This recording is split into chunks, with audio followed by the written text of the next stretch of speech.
Verso 43 de Hechos 2, la vida de los primeros cristianos. Bienvenidos todos. Dice la palabra, y sobrevino temor a toda persona. Pero esta palabra temor no la confunda, no se trata de miedo, sino que el poder de Dios se manifestaba en la vida de los creyentes. Y ese temor, esa reverencia, esa glorificación a nuestro Dios de la vida de los primeros creyentes de la iglesia primitiva, hacía que todas las personas los honraran, los respetaran y valoraran la vida de todo creyente. Y sobrevino temor a toda persona. Y entonces, como resultado de ese temor, dice la palabra que muchas maravillas y señales eran hechas por los apóstoles. 44 dice, todos los que habían creído, ¿cómo estaban? Estaban juntos y tenían en común todas las cosas. Qué preciosa estas dos palabras, juntos y común. Y vendían sus propiedades. Mira, a tal punto se dio esto en la iglesia primitiva, que vendían sus propiedades, sus bienes y los repartían a todos según la necesidad de cada uno. Y perseverando unánimes cada día en el templo, partiendo el pan en las casas, comían juntos. Mire que repite y recalca la unión, ¿verdad? La armonía entre ellos. Comían juntos y bueno, el resultado es que lo hacían con alegría y sencillez de corazón, alabando a Dios y teniendo favor con todo el pueblo. Y el Señor añadía cada día a la iglesia los que habían de ser salvos. ¿A cuántos les gustaría que todo Cuenca sea salvo? Yo anhelo que Cuenca llegue a los pies de Cristo, toda la ciudad. Pero para que eso sea posible, es necesario que la unidad, manteniendo la unidad. Iglesia amada, una de las características más sorprendentes de la iglesia primitiva era el poder. Era una iglesia que se movía en poder. ¿Por qué, pastor? Porque cuando la iglesia primitiva oraba por algo, déjeme decirle, la palabra me enseña que todo lo que ellos oraban, eso sucedía. Todo lo que ellos pedían en oración juntos, todo acontecía. Esta iglesia, la iglesia primitiva, la iglesia no tenía poder político. No había poder político en ellos, ninguno figuraba. Es más, no tenían poder financiero. Eran iglesias sencillas, pero conocían el poder de la oración. Conocían el poder de la unidad. Conocían el poder de la armonía. Conocían el poder del amor fraternal. Eso los hacía una iglesia poderosa. Todo lo que nosotros conocemos como identidad, escúcheme esto que es importante que usted lo aclare en su corazón. Todo lo que nosotros conocemos como identidad o como cosas de valor, por ejemplo los títulos, por ejemplo nuestra posición social, nuestra posición económica, todo eso, los creyentes en ese tiempo de la iglesia primitiva, para ellos eso era basura. Lo tenían como basura, hermanos. Los títulos académicos, era basura. Yo tengo muchos títulos. Tengo un cartón que ni sé dónde está, porque mi esposa a veces me los esconde. Ni sé dónde están mis títulos.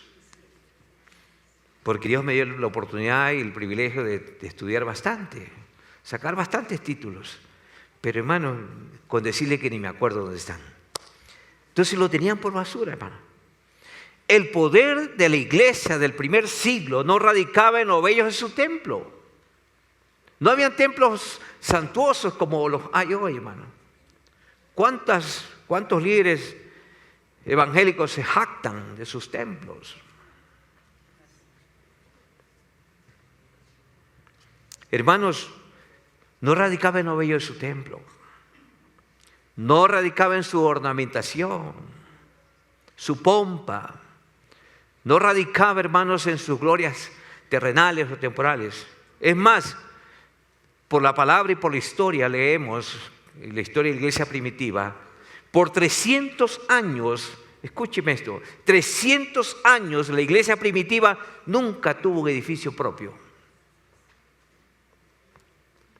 como hoy suele suceder. Nunca. No vemos la Biblia no me habla de ningún templo cristiano o evangélico. Se reunían en las casas. Las casas eran las iglesias.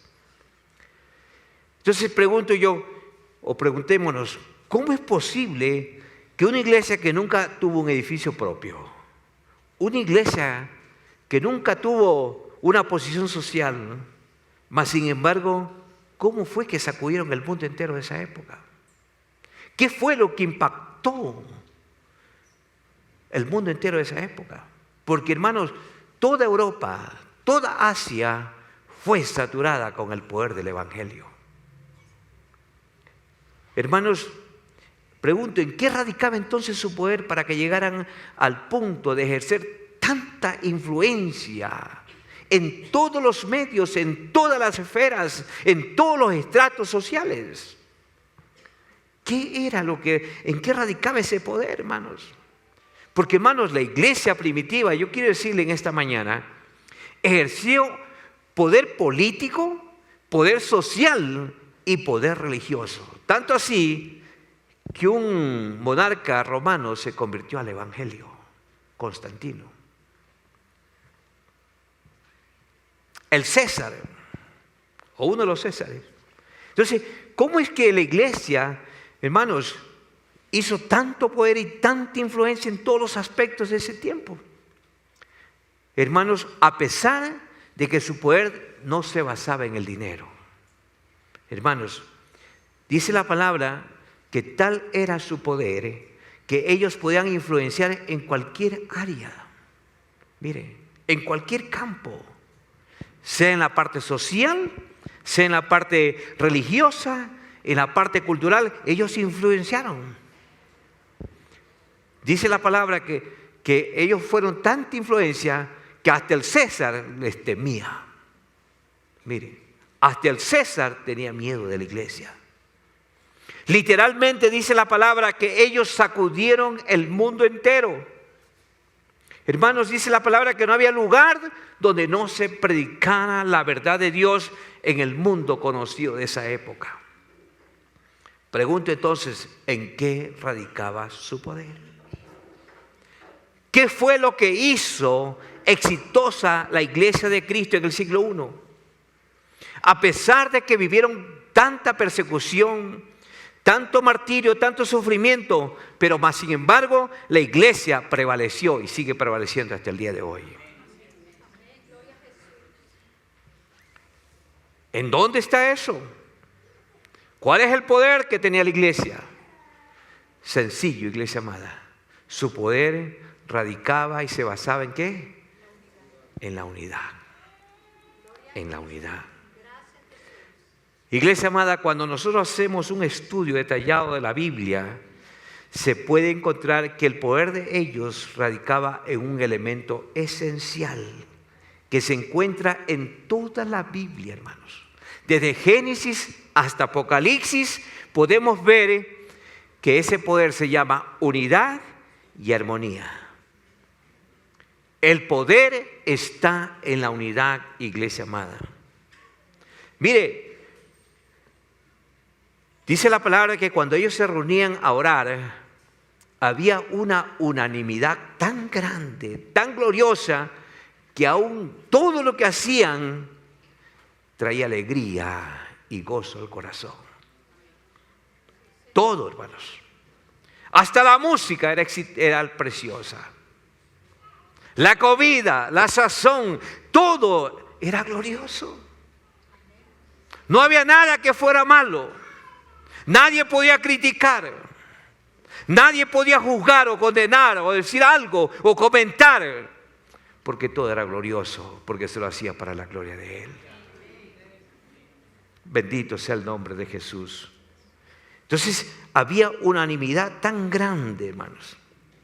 La iglesia primitiva, amada iglesia, centro familiar cristiano, era una iglesia unida. Unida. Pregunto, y usted mira, ¿y quién la unía? El poder del Espíritu Santo. Era el Espíritu Santo que jugaba un papel primordial en la iglesia. Esa unidad era por el Espíritu Santo. Y esa unidad, hermanos queridos, no era solamente de que estaban ahí compartiendo físicamente, no. Era una unidad en misión y en propósito. Caminaban juntos. La unidad y la armonía hizo que todo funcionara conforme, no a los hombres, sino conforme a Dios. Porque era Dios, a través de su Espíritu Santo, que dirigía a la iglesia. No eran los hombres, ninguno se llevaba ni se abrogaba títulos. Todos eran y caminaban a un mismo fin y a un mismo propósito, a una misma meta. Mire, iglesia amada, esa unidad la ejemplificó a través del matrimonio. Y esa unidad se la llama el misterio escondido.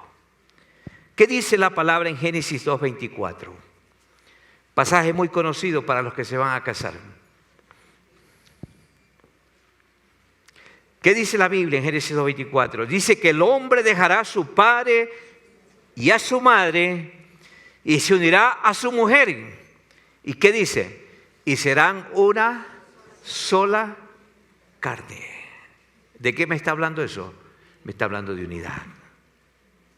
Dejar papito, dejar mamita y unirse a una mujer, unirse a un joven y ser unidos para toda la vida. Nos está hablando de unidad aquí, ¿verdad? Entonces, ese es el mensaje que quiero dejar en esta mañana para las familias. Ese es el mensaje que quiero dejar para la iglesia, hermanos, ¿verdad? Donde el padre, mire, la familia, el padre, ¿quién representa? A Dios. La esposa, ¿quién representa? La iglesia. Y los hijos, los feligreses, las ovejas.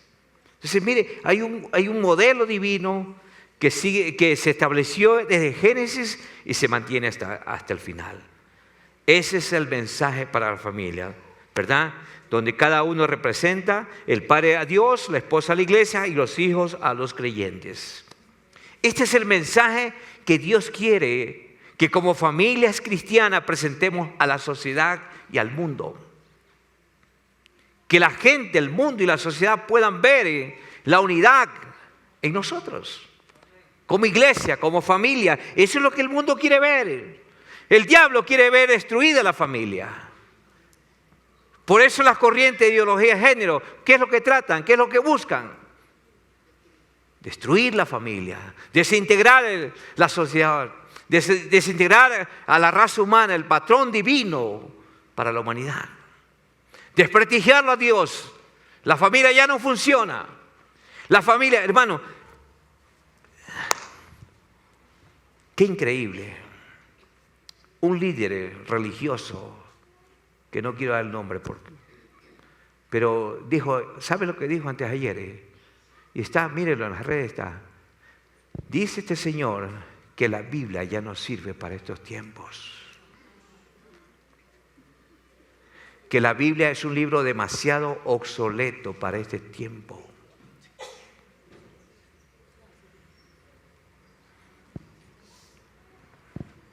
Al buen entendedor, creo que se dan cuenta de que aquí me estoy refiriendo.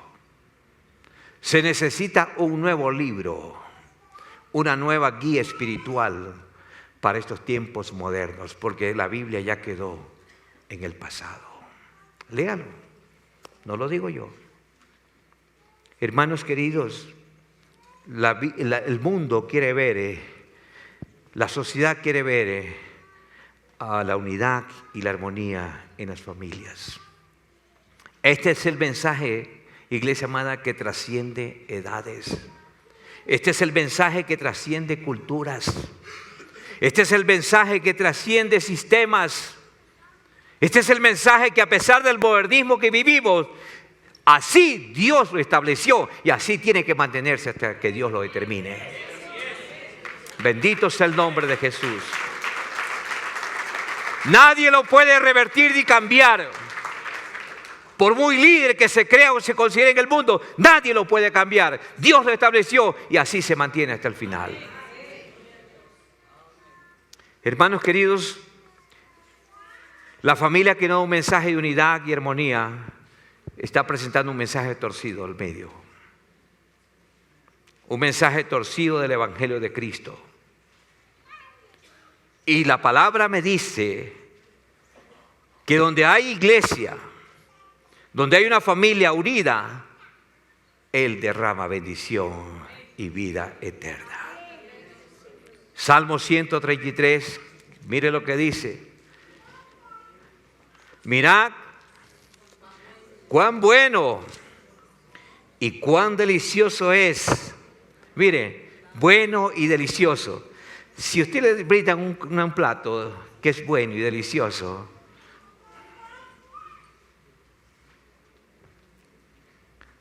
seguro que va a estar comiendo sonriente. Mirad cuán bueno y cuán delicioso es que habiten los hermanos juntos en armonía. Podemos ver que cuando los sacerdotes eran ungidos, ¿verdad? El aceite lo ungían en su cabeza y el aceite corría por todo su cuerpo. Y eso es lo que dice el salmista aquí, ¿verdad, David? Es como el buen aceite sobre la cabeza, el cual desciende sobre la barba. Miren, imagínense el aceite en la barba de Aarón, ¿verdad? De sus hijos. Y baja, dice, hasta el borde de sus vestiduras. El rocío de Hermón, el monte Hermón, hermanos, cuando cae la nieve, desciende. Eso es un espectáculo, como cuando se va a Loja a ver los árboles, esas, ¿verdad? Los guayacanes. Qué lindo, hermano, estar allí, presenciar ese majestuoso paisaje amarillo de los árboles, que sea una temporada en el año nada más. Pues así mismo, miren cuán bueno y cuán delicioso es habitar los hermanos juntos en armonía. Como el rocío de Hermón, que desciende sobre los montes de Sión, porque dice, allí envía Jehová bendición y vida eterna. La unidad, hermanos, ¿verdad? La armonía, la fraternidad, es allí donde Dios envía bendición y vida eterna. Bendito sea el Señor. Dios ahí derrama toda clase de bendiciones. Y hermanos, y Dios hace evidente su poder.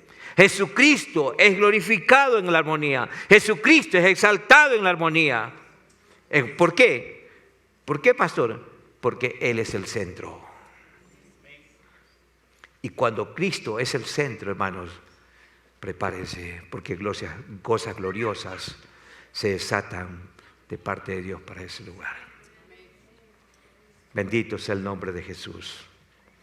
Hermanos, continuamente encontramos a través de todas las Escrituras, hay muchísimos ejemplos, hay muchísimos testimonios donde vemos reuniones de oración, vemos reuniones de unidad, vemos reuniones de armonía, y en donde vemos ahí personas que se unen con un solo propósito, de estar unidas, estar juntas, y vemos cómo Dios desata su poder. Como dije, hay muchos ejemplos, pero quiero mencionar algunos de ellos nomás. Hechos capítulo 2, miren más atrasito.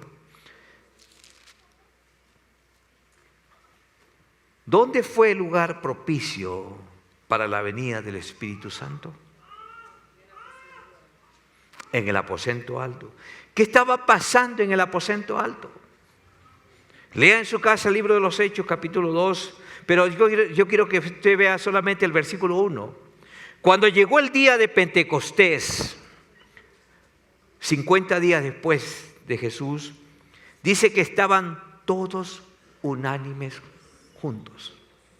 Jesús les dijo a los discípulos, no se vayan todavía, porque ya ellos estaban preparados, estaban listos para predicar y salir al mundo a predicar el evangelio, pero Jesús les dijo, no se vayan, quédense un tiempo más, estén como juntos, estén unidos.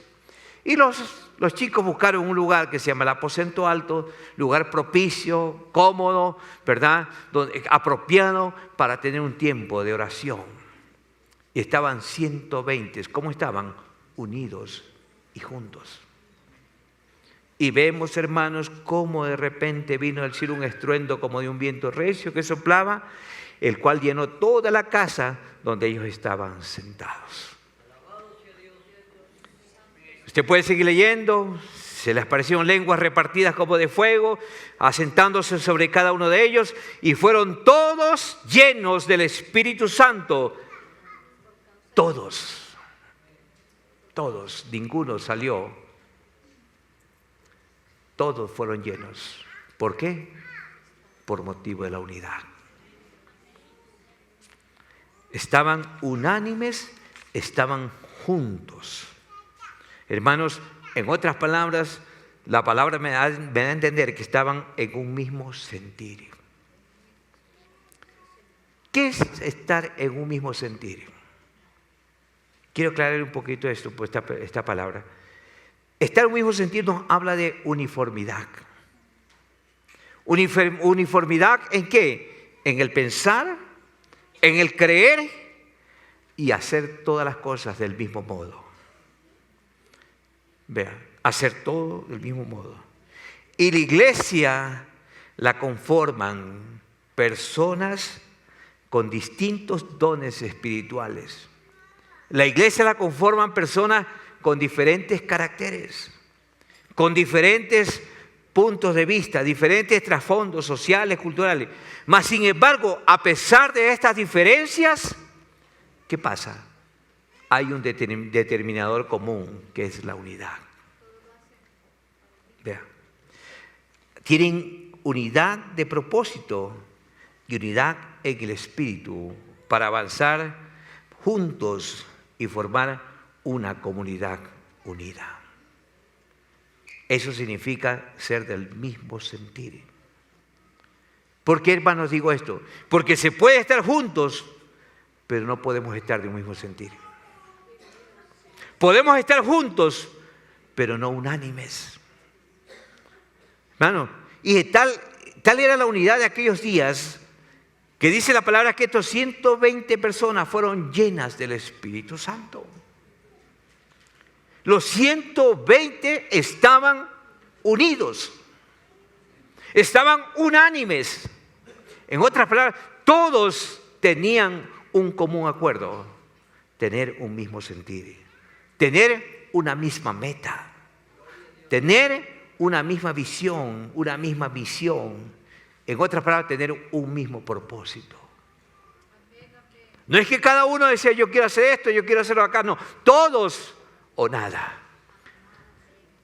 Y yo creo que esta expresión y este sentimiento, muchos pueblos lo han tomado como parte de ellos. Por eso es que usted ve en las huelgas, el pueblo unido jamás será vencido.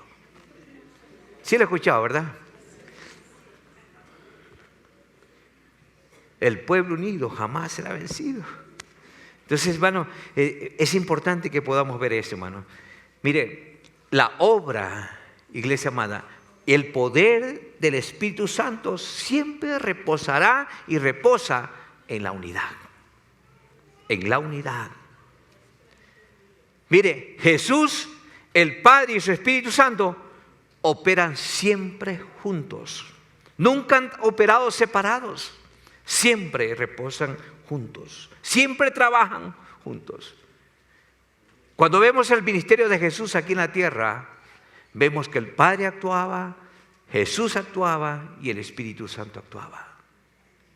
Era una unidad.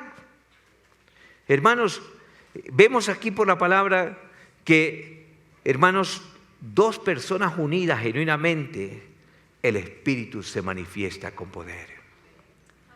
Hay muchos estudios donde se comprueban de que cuando la esposa y la esposa se unen por algo, oran por algo, hay poder. Hay poder. Y cuando los hijos se unen, más poder. Y cuando una iglesia se une, ¿verdad?, en un mismo propósito, en una meta, una misma visión, hermanos, hay poder. Hay poder. Dios se manifiesta.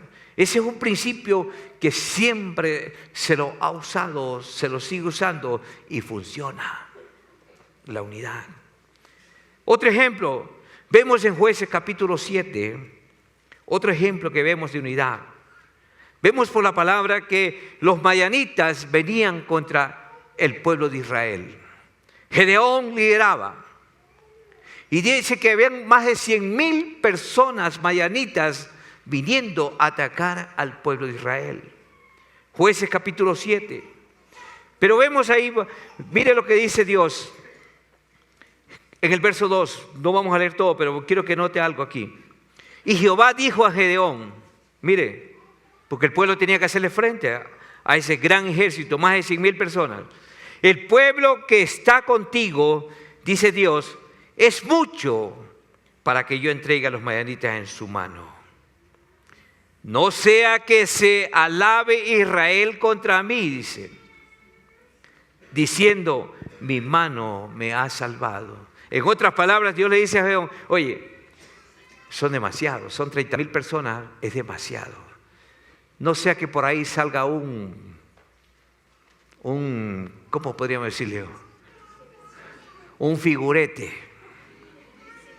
Y se va a abrogar gloria que no le pertenece. ¿Ves? Entonces Dios le dice, son muchos. Son muchos. Dice Dios, ahora pues haz pregonar en oídos del pueblo diciendo, quien tema y se entremezcla, madrugue y devuélvase desde el monte de Galaad. Y se devolvieron de los del pueblo 22,000 y quedaron 10,000. Y va reduciéndose la cantidad. Y Jehová le dijo a Gedeón, aún es mucho, porque de pronto entre esos está el figurete. Aún es mucho el pueblo. Mejor hagamos una cosa, le dice Dios a Gedeón, llévatelos al río. ¿Ah? Llévalos a las aguas y allí te los probaré. ¿Quiénes son los que van a estar contigo unidos? Mire, y ahí te los probaré. Y del que yo te diga, vaya este contigo, irá contigo. Mas de cualquiera que yo te diga, este no vaya contigo, el tal no irá. Entonces Gedeón llevó al pueblo a las aguas y Jehová le dijo a Gedeón, cualquiera que la mire, note esto interesante, cualquiera que la mire las aguas con su lengua, como lame el perro, a aquel pondrás aparte.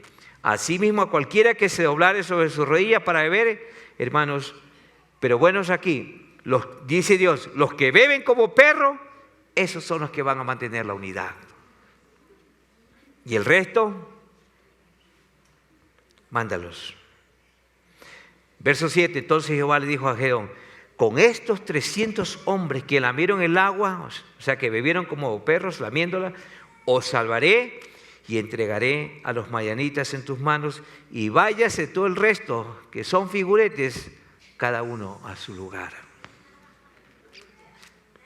Y usted lee la historia. Mire, vamos al verso 16. Vemos aquí la unidad de estos 300 hombres. Note esto. Y repartiendo los 300 hombres en 3 escuadrones, dio a todos ellos trompetas en sus manos, cántaros vacíos con teas ardiendo dentro de los cántaros. Mire, en una mano la trompeta, el otro el cántaro con una tea adentro. Y mire lo que dice el verso 17.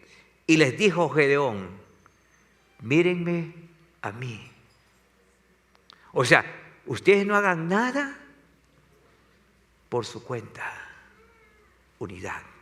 Mírenme a mí y haced como hago yo. He aquí que cuando yo llegue al extremo del campamento, haréis vosotros como hago yo. Pregunto, ¿había unidad en los 300 hombres?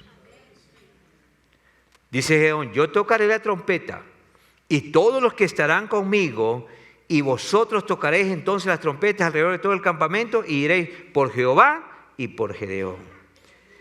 Hermanos, ¿te puedes seguir leyendo? Vamos al verso 20. Y los 3 escuadrones tocaron las trompetas, quebraron los cántaros, tomaron en la mano izquierda las teas y en la derecha las trompetas con que tocaban y gritaron. O sea, hicieron como la instrucción había sido dada, tal cual. 21. Y se estuvieron, ¿de qué forma? Firmes, cada uno en su puesto en derredor del campamento. Entonces todo el ejército, se lo parafraseo, por causa de esa unidad de los 300 hombres, todo el ejército madianita echó a correr dando gritos y huyendo. ¿Cuántos se gozan por eso? ¿Qué los llevó a huir? La unidad. ¿Qué los llevó a la victoria? La unidad. Hermanos, dice la palabra, hermanos, que nadie puede hacerle frente a un grupo que esté dividido. Dice la palabra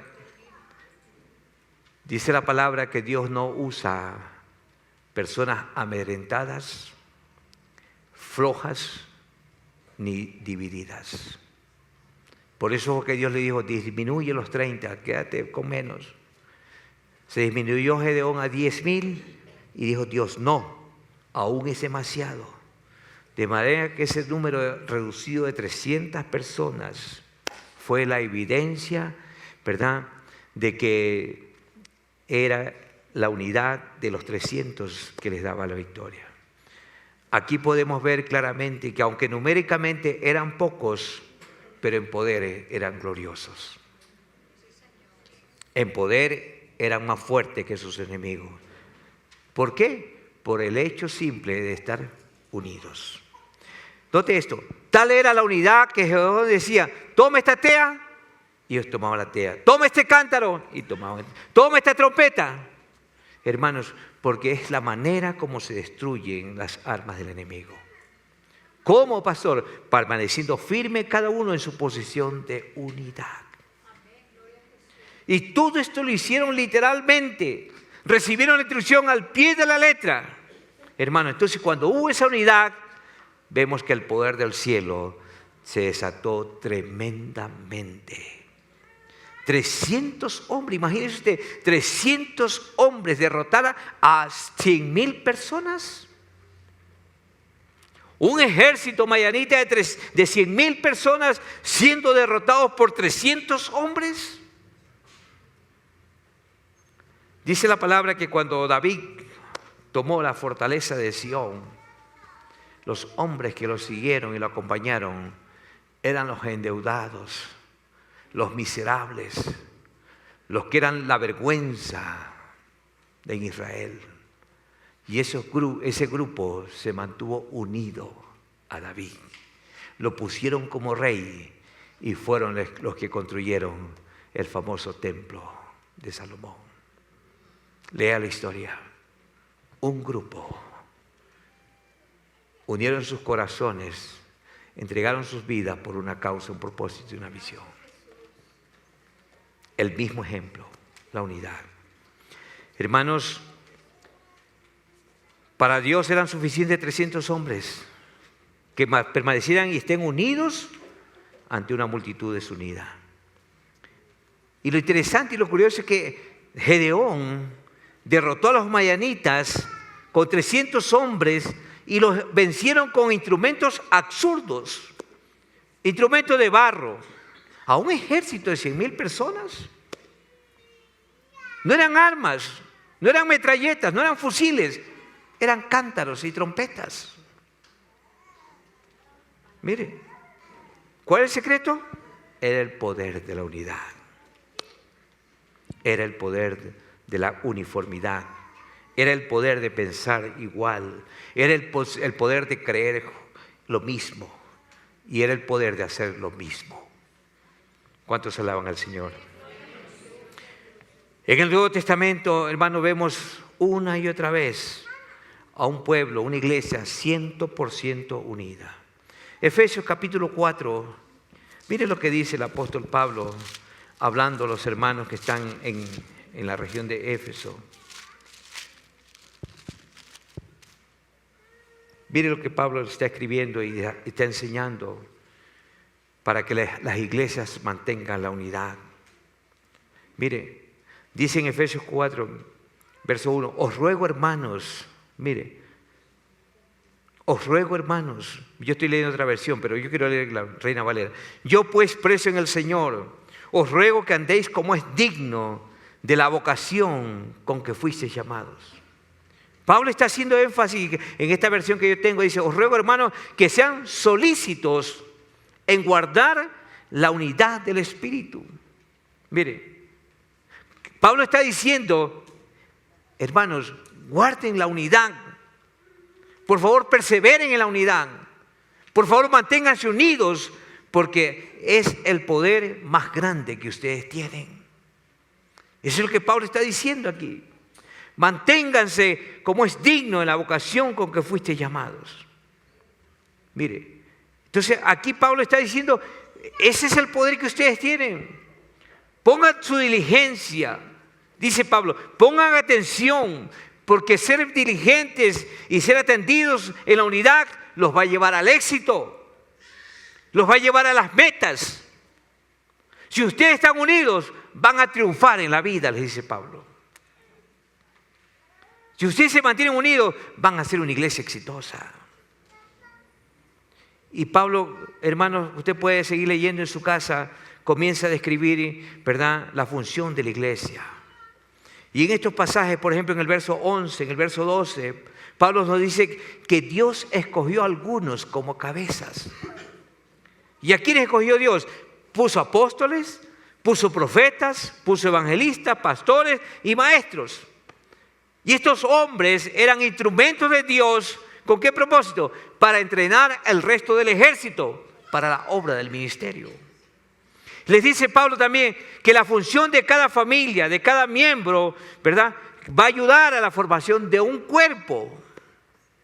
Porque la iglesia no es una empresa, la iglesia es un cuerpo. ¿Cuál cuerpo, pastor? Cristo. La iglesia es el cuerpo de Cristo. Entonces Pablo da instrucciones muy claras. Dice, ellos van a ayudar a la formación de un cuerpo. Y ese cuerpo va creciendo como crece un cuerpo humano. Mire, en el verso 15, verso 16, Pablo le está describiendo allí cómo crece un cuerpo. Cómo crece un niño. Cómo crece una persona y se desarrolla hasta adulto.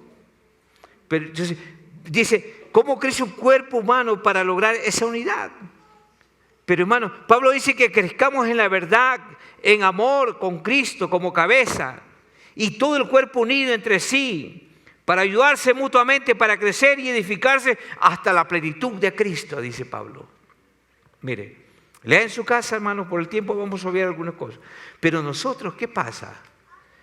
Nosotros a causa del pecado, ¿verdad?, a causa de las influencias del mundo, no tenemos una mentalidad de unidad, no tenemos una mentalidad de familia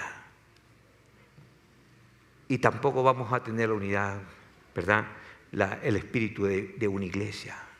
¿Por qué? Porque arrastramos tantas cosas del pasado, tantas malas costumbres del pasado y arrastramos muchas veces hábitos de desunión, hábitos de desconfianza, hábitos, hermanos, de contienda, de división, de pleito.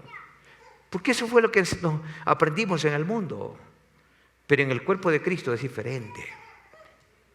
La iglesia funciona, hermanos, con una mentalidad de familia.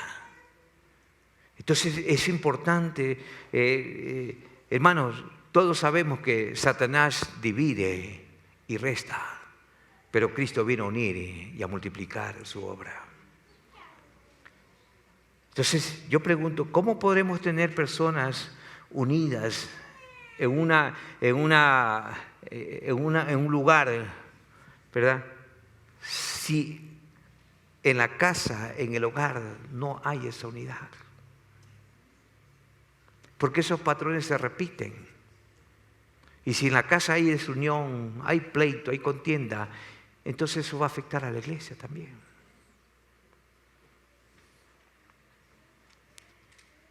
Pero esa unidad en la iglesia, en la familia, se va a plasmar en la iglesia también. Jesús lo dijo en Mateo capítulo 6, cuando Él habló, hizo el Padre Nuestro. Mire, el Padre Nuestro. Los discípulos dijeron, Señor, enséñanos a orar. Pero Jesús les da un modelo de oración que en todos los pasajes, en todos esos versículos, en todas esas palabras, usted va a ver claramente que lo único que Jesús hace y enfatiza tajantemente es unidad, unidad, unidad. Vamos a Mateo capítulo 6. Mateo capítulo 6. Miren lo que dice Jesús en el verso 9, les enseña, les dice, vosotros pues oraréis así. Mire la expresión. No dice Padre mío, no dice Padre de fulano tal, dice Padre nuestro. Está hablando de unidad. Padre nuestro que estás en los cielos. Dice, hágase tu voluntad. Bueno, mire el verso 11. El pan nuestro habla de unidad. Dánoslo hoy. Y perdona nuestras deudas. No dice perdóname. Él dice perdónanos. Todos estos pasajes nos enseñan, hermanos, y nos reflejan, es unidad. Él nos enseñó a orar. Y no nos enseñó a orar, iglesia amada, de un espíritu, una perspectiva individualista. Nos enseñó a orar desde el punto de vista de la unidad. La misma Biblia no fue escrita desde un punto de vista individualista, mire, sino que es el punto de vista de la unanimidad. Porque el Padre trabaja en unidad con el Hijo y con su Espíritu Santo. Ese es el modelo del cielo y ese es el modelo de la iglesia en este tiempo. Bendito sea el Señor. Entonces, no lo está enseñando desde un punto egoísta o egocéntrico. No, lo está haciendo desde el punto de vista, les está enseñando a orar desde el punto de vista de la unidad. Por eso Él dice, Padre nuestro, Señor, perdónanos. No dice perdóname. Él dice, perdónanos. Unidad, hermanos. Cuando Dios le da las instrucciones al pueblo de Israel, cuando salieron de Egipto, en Deuteronomio capítulo 28, ahí en el 28 nos habla de las maldiciones y de las bendiciones. Mire, y no lo hace Dios desde la perspectiva individualista, sino desde la perspectiva de la unidad, del pueblo, de la nación. Mire, si usted lee con tranquilidad Deuteronomio capítulo 28, usted ve beneficios de las bendiciones y condiciones de las maldiciones. O bueno, la respuesta, el resultado de la bendición y el resultado de la maldición.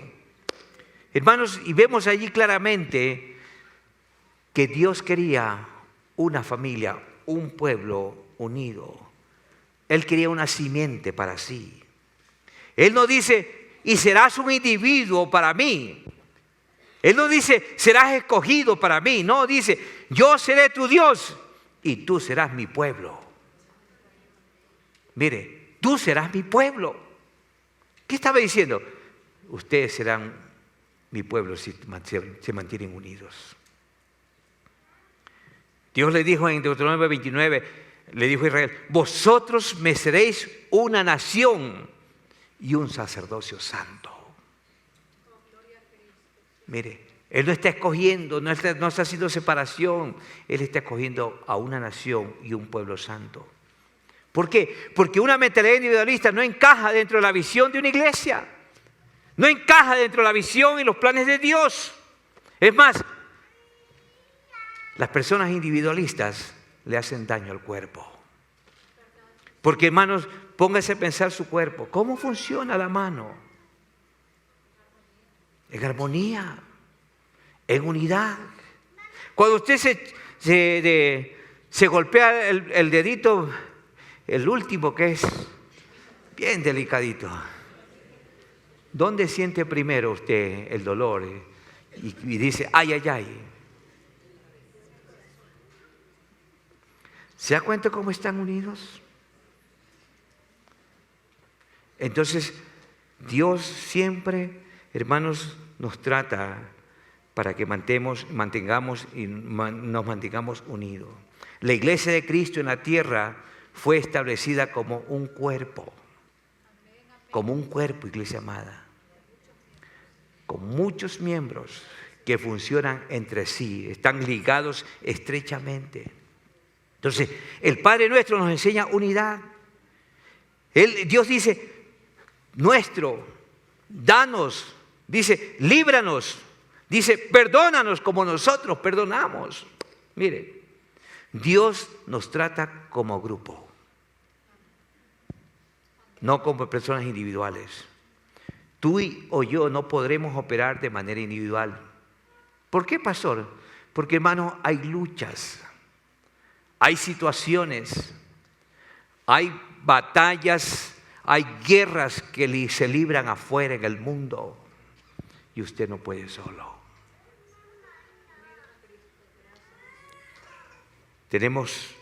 Nuestro deber es estar unido al Señor y unido con los hermanos.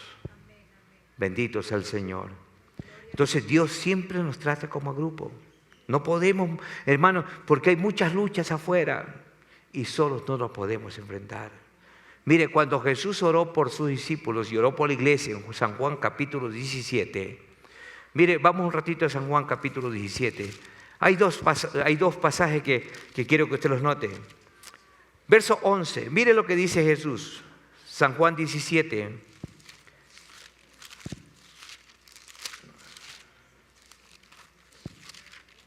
Verso 11. Dice, yo no estoy en el mundo, mas estos están en el mundo. Y yo voy a ti, Padre Santo, a los que me has dado, guárdalos en tu nombre. ¿Con qué propósito? Para que sean uno, así como nosotros somos uno. Sáltese el 21. Para que todos sean uno, como tú, oh Padre, en mí y yo en ti. Que también ellos sean uno como nosotros, o uno en nosotros, para que el mundo crea que tú me enviaste. ¿Cómo estaba la iglesia primitiva? Unidos. ¿Cómo funcionaban? En unanimidad. Hermanos, Cristo nos habló de la unidad que debemos tener como iglesia, como cuerpo, como familia. La unidad divina operaba en perfecta armonía y la unidad de la iglesia, la unidad del cuerpo también está llamada a funcionar de la misma manera. Otro ejemplo, Jericó. Todos saben que la primera ciudad que Israel conquistó después de la salida de Egipto fue Jericó. En Josué capítulo 6, usted puede leer y leemos allí, vemos que Josué era un hombre solícito y fiel. Moisés muere y ¿quién tomó la batuta por esa unidad? Josué. Vemos que Dios lo pone a Josué allí. No solamente que Josué tenía un espíritu superior, lo mismo que Caleb, sino que era un hombre fiel, era un hombre solícito. Sin embargo, vemos que ellos no tomaron la tierra prometida solos, sino que tenían que hacerlo como un ejército. Solo un ejército totalmente unido podía vencer cualquier posición. Es más, Dios tuvo que convencerlos a ellos de que no era con espada, no era con ejércitos, no era con estrategia política, era con su espíritu. Y para que la unidad fuera una realidad en ellos, Josué tenía que hacer algunos pasos. Primero, purificar al pueblo de toda levadura y toda contaminación de pecado. Dios le había dicho en Levítico 7:12 que no debería ofrecerse nada leudado. Entonces el pueblo estaba llamado a santificarse. Y vemos que Josué en capítulo 5, vemos que Dios ordena al pueblo santificarse. Josué tuvo que coger los cuchillos y circuncidar al pueblo. Mire, santificarlo, celebraron la Pascua allí en Gilgal. Pero la estrategia de Josué entonces dependía ¿de qué? De la unidad, de la armonía de todos los aspectos de la nación de Israel. Vemos allí, todos conocen la historia de la toma de Jericó, que cuando llegó el tercer día para la conquista de esas murallas, ya todo el pueblo estaba listo, preparado y con el arca santificado. En estos pasajes podemos ver que 4 hombres santificados llevaban el arca, hermanos. El arca simbolizaba la presencia de Dios. Y luego venía el pueblo atrás del arca, hermanos, para tomar una ciudad fortificada, imposible de conquistarla humanamente. Y vemos por la palabra, lea en su casa, Josué capítulo 6, que sin decir una sola palabra, dieron 6 vueltas. Le dieron la vuelta a Jericó. Dice que el pueblo se mantuvo con la boca cerrada. Dice la palabra que no gesticularon ninguna palabra. En el verso 10 de Josué está eso. Mas a la 7ª vuelta, Josué les dijo, ustedes griten y los muros van a caer. Y de esta manera, hermanos, por esa unidad conquistaron Jericó. Verso 16. Y Dios, hermanos, les había dicho a través de Josué, por favor no hablen, quédense callados, mediten en silencio, observen y mediten lo que está sucediendo. Y cuando llegó el momento de gritar, unánimes, porque el grito fue unánime, aquellos muros imposibles de derribar se fueron. Iglesia amada, si no hubiesen mantenido la unidad, hubiese sido imposible conquistar Jericó. Hay muchas cosas imposibles hoy. Quizás tú estás batallando con tantas cosas, pero mi consejo en esta mañana es que busca y mantén la unidad. ¿Quieres verlo a Dios obrar en esta situación? Únete. Busca la armonía y vas a lograr esa victoria. Ahora, quiero terminar diciendo que para mantener la unidad se requiere de creyentes de fe, puros, fieles y rectos. Mire, porque la unidad no depende de números. Escuche. La unidad depende de personas de fe, personas fieles, personas puras y personas rectas. Por eso, pregúntese usted, ¿por qué fue que Jesús escogió solamente a 12? 12 personas escogió Jesús. ¿Por qué no escogió a 200, a 1000, a 300? Escogió a 12. ¿Se ha puesto a pensar por qué Jesús escogió a 12? 12 personas fueron las escogidas por el Señor. Mire, dice la Biblia que Él se puso a orar toda la noche. Y estuvo orando. ¿Y qué oraba? Padre, muéstrame hombres que estén unidos conmigo. Muéstrame las personas que van a estar en armonía. Muéstrame hombres fieles, hombres de fe, hombres puros, hombres rectos. Cristo conocía este secreto. Él sabía que si solo entrenaba a un grupo de 12 personas, esas 12 personas, dice la palabra, que fueron llamados pilares de la iglesia. Los pilares. Y sobre él como roca, esos pilares iban a sostener un edificio. ¿Cuál edificio? Su iglesia. Los apóstoles fundaron la iglesia. Cristo fundó la iglesia y los apóstoles continuaron su obra hasta el día de hoy. Hasta el día de hoy. Ellos sostenían un edificio que no puede caerse Jamás. Jamás. Los apóstoles fueron llamados columnas de Dios. ¿Por qué? ¿Por qué fueron llamados columnas de Dios? Porque eran hombres rectos, fieles y puros delante de Dios. Porque de un corazón torcido, incrédulo, ¿qué nace? ¿O qué se produce? Una obra infiel y desleal. Dios es santo, iglesia amada.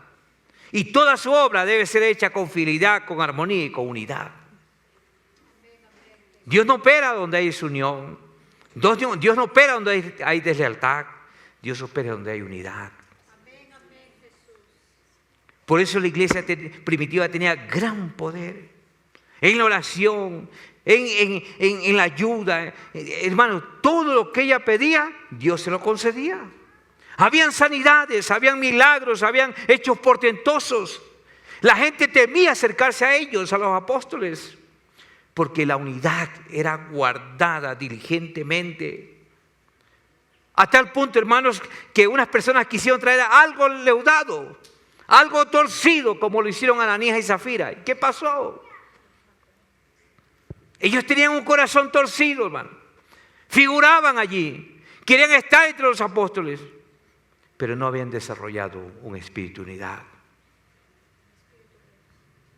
Eran una obra desleal. Por esa razón Dios los castigó.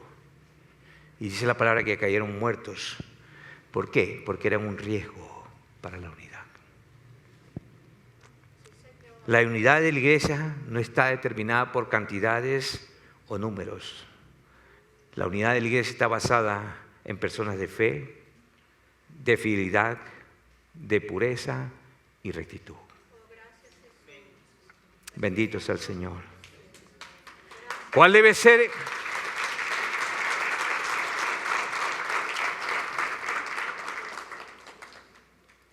¿Cuál debe ser la actitud de los creyentes con todos estos antecedentes y argumentos que he dicho hoy? ¿Cuál debe ser su posición como miembro de la Iglesia de Cristo? ¿Cuál debe ser su posición como miembro de esta iglesia local? ¿Debe mantener la unidad del Espíritu, como dice Pablo en Efesios? ¿O debe ser parte de aquellos que tienen un corazón torcido? Quizás con falsas motivaciones para hacer una obra desleal. Y una obra desleal lo que trae es división y trae maldición al cuerpo de Cristo.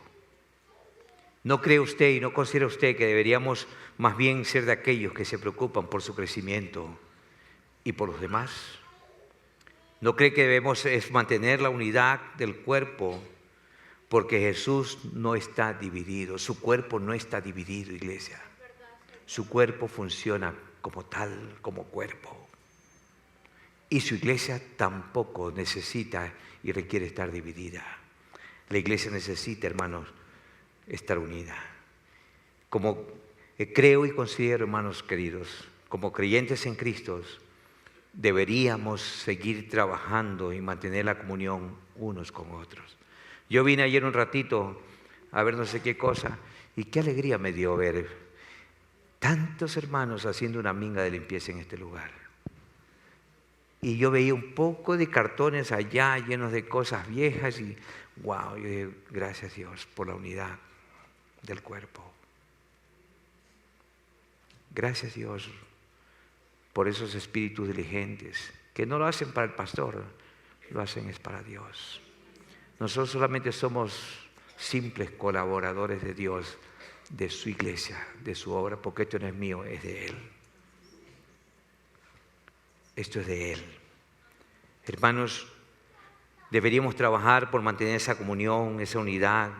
Deberíamos estar unánimes en el temor de Dios. Deberíamos permanecer en armonía, con sencillez de corazón, para que el Señor cada día, termina diciendo, y el Señor añadía cada día, verso 47, recién voy a ver Hechos 2, dice, alababan a Dios, tenían el favor con todo el pueblo, y el Señor añadía cada día a la iglesia los que habían de ser salvos. Que esa sea la motivación correcta para nosotros, hermanos. Que las almas cada día conozcan al Señor. Que vidas vengan aquí sedientas y ávidas de conocer a Cristo. Unánimes en el temor de Dios para que el Señor añada a los que tienen que ser salvos aquí. Recuerde que no somos de los que operamos solitariamente. Yo necesito de los demás y los demás necesitan de mí. Porque es la única manera para poder desarrollar una obra con fidelidad para con Dios. Y lo único que nos motiva en nuestro corazón es desarrollo y bienestar de su reino en esta tierra. Póngase de pie, demos gracias al Señor. Que el Espíritu Santo nos ayude, hermanos. Que el Espíritu Santo nos ayude hoy y siempre a vivir, hermanos, unidos, amándonos, apoyándonos, respetándonos, valorándonos, considerándonos, porque usted y yo formamos el cuerpo de Cristo en esta tierra. Padre, quiero orar. Padre, te pido por esta iglesia. Manténnos unidos como hasta hoy. Manténnos, Señor, en armonía. Padre Celestial, que no aprendamos a vernos los defectos, sino que aprendamos a desarrollar y vernos las virtudes. Que no juzguemos y no condenemos a las personas por sus malos hábitos, sino que aprendamos a amarlos y a mostrarles a Cristo. Dios Todopoderoso, oramos para que la unidad del Centro Familiar Cristiano se mantenga. Oro como ministro de tu Evangelio, Señor, para que esta iglesia, que es tu cuerpo, se mantenga unida en armonía, porque es allí donde tú vas a enviar, Dios, bendición y vida eterna. Es allí, Señor, cuando tú ves una iglesia que está unida, Señor, tú mirarás, como dijo el salmista, mirarás y verás que es bueno que se mantengan en unidad, en armonía. Señor, gracias te damos por el Centro Familiar Cristiano, porque es una iglesia, Señor, de la palabra, es una iglesia de la verdad. Es una iglesia que predica a Cristo. Es una iglesia que predica, Señor, todos los atributos tuyos, Padre Celestial. Es una iglesia que te alaba, Señor, con entendimiento de gracia, Padre. Dios, oro por esta iglesia. Manténnos unidos, Padre. Oh Dios eterno, quita todo, Señor, todo espíritu que, Señor, quiera resquebrajar la unidad y la armonía en el Centro Familiar Cristiano. Oh Dios eterno, es tu iglesia, Señor. Como dijo Moisés, Señor, tú me dices que saque a este pueblo, Señor, pero este pueblo no es mío, este pueblo es tuyo, Señor. Dios, cuídalos, pastoréalos, ministralos, edifícalos, levántalos, restáuralos, Padre.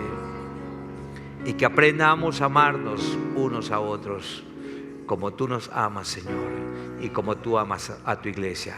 En el nombre de Jesucristo, amén, amén y amén. Dios les bendiga en esta mañana.